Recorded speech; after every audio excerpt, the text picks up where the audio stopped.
If God could punish people of Sodom and Gomorrah himself, why did he ask people of Israel to wipe out the people of Canaanites? Well, first of all, God has the right to choose how to bring his judgment on people, whichever way he uses. But at the end of the day, whether he does it himself or through other children of his, at the end it is him who is bringing this judgment or punishment or his wrath on certain people that chose to live in a certain way. But let me tell you one thing about Sodom and Gomorrah. Sodom and Gomorrah, it was not just people were living in sin, because if we speak about sin, everybody is a sinner. And therefore we cannot judge in this regard, because since we are all sinners, then who are we to judge someone else who is like us, a sinner like us? But Sodom and Gomorrah was a further step than sin, which was more so a crime in the presence of the Almighty God, because the people of Sodom and Gomorrah did one thing which God cannot accept. They tried to change the identity of the human being. And that's what LGBTQ, RSTU, that's what the LGBT is all about. You see, we've been asked this. I'm not here. Who am I to judge? If there is anyone who is a sinner, it is me, Bishop Murray. I am the greatest sinners of all. If Saint Paul, this pillar in the Church of Christ, this mighty saint, this magnificent apostle of the Lord Jesus, if he says, and all the sinners whom I am the first of all, if Saint Paul puts himself the number one sinner, then where do I go? I'm not even worthy to get and kiss his sandals. I'm not even worthy. It's not about sin. If it was about sin, then we cannot say anything, because we are all the same sinners. But this kind of a lifestyle in Sodom and Gomorrah, it was to change the human identity. God cannot tolerate this, and God will punish the country that embraces such lifestyle. When a country passes such laws, legalize such laws, they will be punished. I don't care which country that is, whether you are strong, superpower, mighty or small, doesn't matter. God will not tolerate. I can assure you. Every country that legalized such lifestyle, again, I'm not judged. I will pray for those who lived like Sodom and Gomorrah, the LGBT, yeah? I'll pray for them. I love them. I'll pray for them. But I will never, ever, as a church, not an individual, as a church leader, I will never, ever accept such lifestyle. You can shred me to pieces. This is nothing personal. Please understand. It is nothing personal. I will pray for the LGBT. I will love the LGBT, but to accept them as it is normal over my dead body, period.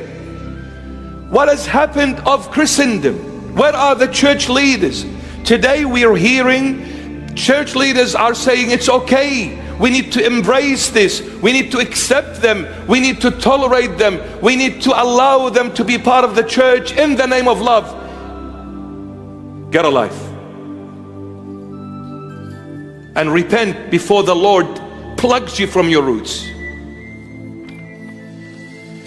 So I'll tell you why God went himself to punish Sodom and Gomorrah, because the moment you deny the human identity, God himself will punish you, not anyone else, because now it's got to do with God, not with humanity.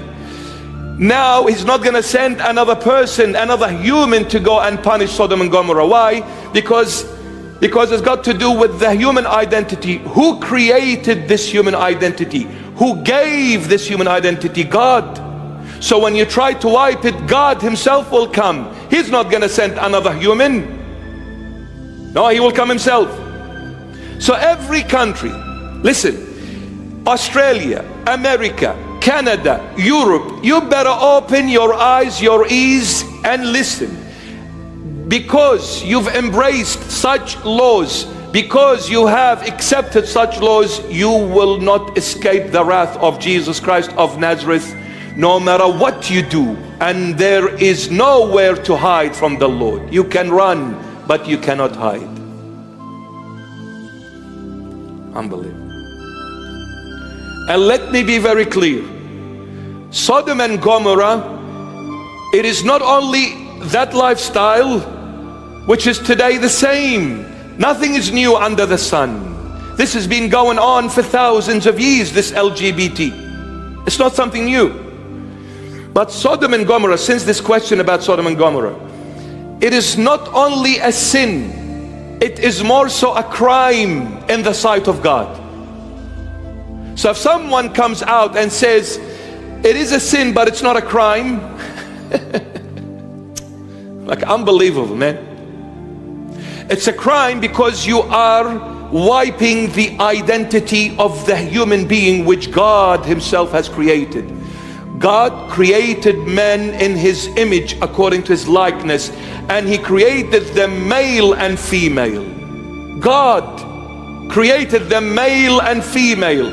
Everybody knows, regardless what your faith, your belief is, in the natural way, every human being knows they flourished, they multiplied, they increased because of a male and a female. Everybody knows this. We didn't come out of two females or out of two males. This is absurd. Naturally, it is unnatural. Naturally, it is unnatural. So when someone comes where God has made that person as a male and he says, I'm not, I'm a female, he has changed the identity which the very God has given him. Now this will make God himself angry, and he will come himself and punish, because it wasn't a human doings, it was God's doing, this human identity. And this human identity has got to do with his image and likeness. So now you're dealing with God himself, you are challenging God. Well, who do you expect to come and punish you? God. That's why God went to Sodom and Gomorrah. Do you understand? Okay. So when you come and change the very identity which God gave you, it's a crime, not only a sin. That's why the church cannot accept such thing. The Lord will never accept it, period. But we need to pray for them. I'm not going to go and be against them or hurt them. No, I'll love you, I'll pray for you. But listen, my God does not tolerate such thing. He burned Sodom and Gomorrah to the ground. You cannot change what God has made. And if you try to change it, you're playing with fire, and fire will burn you. And that's exactly what happened to Sodom and Gomorrah. So please don't put it in other different colors. You guys are judging, you guys are discriminative. Just, man, go and have a fish burger and a chocolate sundae and get a life, man. The world has lost the plot. But what is more sad than all of this, the Christians have lost the plot. That is the saddest part of all.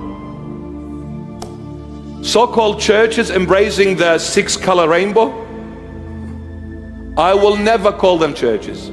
I don't give one penny who you are. Yes? And if I see you, you better not stand in my way, because I'll bury you. What kind of Christian are you? No more real men. I don't know what happened. Can someone come and tell me what happened? The Lord said it a long time ago. We've been talking about Book of Revelation for quite some time, and God willing we'll come back next year to complete it. Read the last stage of the church, Laodicea, the rebellious church. The Lord said it 2,000 years ago. He said, my church in the end of times will deny me. We are witnessing this before our own eyes. Today, any church leader, any clergyman that speaks the truth is being silenced is being persecuted, is being deposed from the church.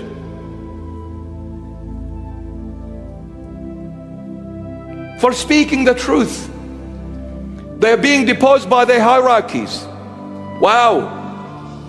Well done, popes. Well done. What has become? The Lord, He knew in the end of times the church will walk away. That's why the church is in turmoil. It's very weak. So yeah, God will come Himself when you try to change your identity. He will come Himself. And if Australia doesn't repent, they will cop it. You know, it's funny. This country says, if this other country looks after me, I'll be okay, I'll be safe. So they are seeking human shield. They are seeking human security and safety net. But let me tell you one thing. No matter which other superpower you are seeking to come and help you, no one can come to your rescue unless Jesus is your Lord and Savior. No one. It is the Lord who protects. It is the Lord who builds. It is the Lord who fortifies. It is the Lord. If you walk away from the Lord, you can have the most powerful nation with you. You are going to the pit. You are going to the pit. It is God. It is God who protects, my beloveds. No one else. It is God, my beloveds. So yeah, this is why God Himself went to Sodom and Gomorrah. You've changed my identity now. You're playing with fire. Yeah? But I pray for them. I pray for all of them. Please get it through your heads. Don't falsify the truth. Don't try anyway, because you cannot falsify the truth.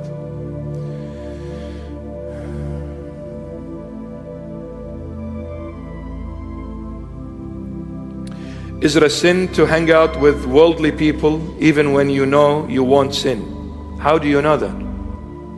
What guarantees do you have that you're not going to sin if you hang around with worldly people? What guarantee do you have, brother? What guarantee? There is no guarantee, my dear son, my dear daughter. Let me tell you this. If the weather outside is cold, can you change it? If the weather outside like today is hot or hot, can you change it? No. You put yourself in an environment, you will be affected by that environment whether you like it or not. No matter how smart, how wise, and how strong you are. You mix with the negative vibes, it will affect you. Sooner or later it will. Maybe today you went out and you came back and said, yes, I didn't make a mistake. They drank alcohol, I drank 7-Up. They puffed whatever, I didn't smoke. But let me see you, bro. After a week, after a month, after a year, you'll be the master of all yourself. They swore I was nice. And after 1 year, he is the teacher of foul language. He opened the classroom. No guarantees. The Holy Bible says, bad friends ruin good morals.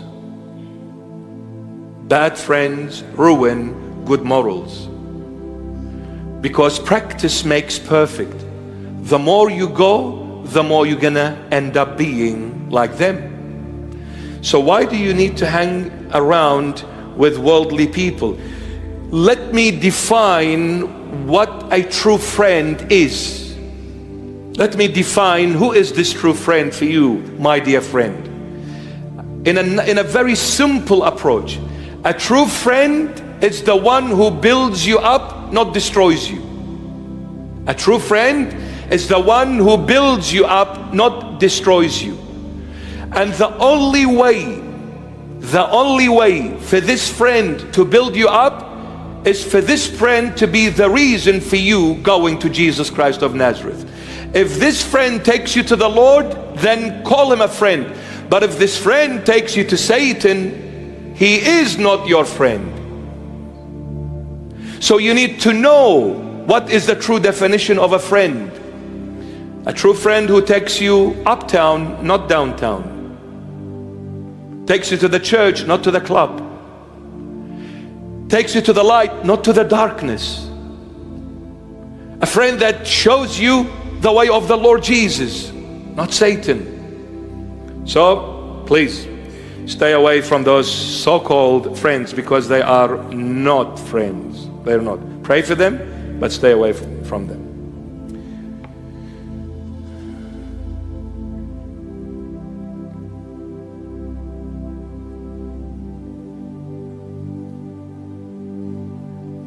How do you know if you are getting tempted a lot by Satan? Oh yeah, you'll definitely know.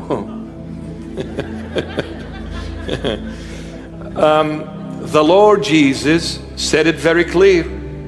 Every tree is known by its fruits.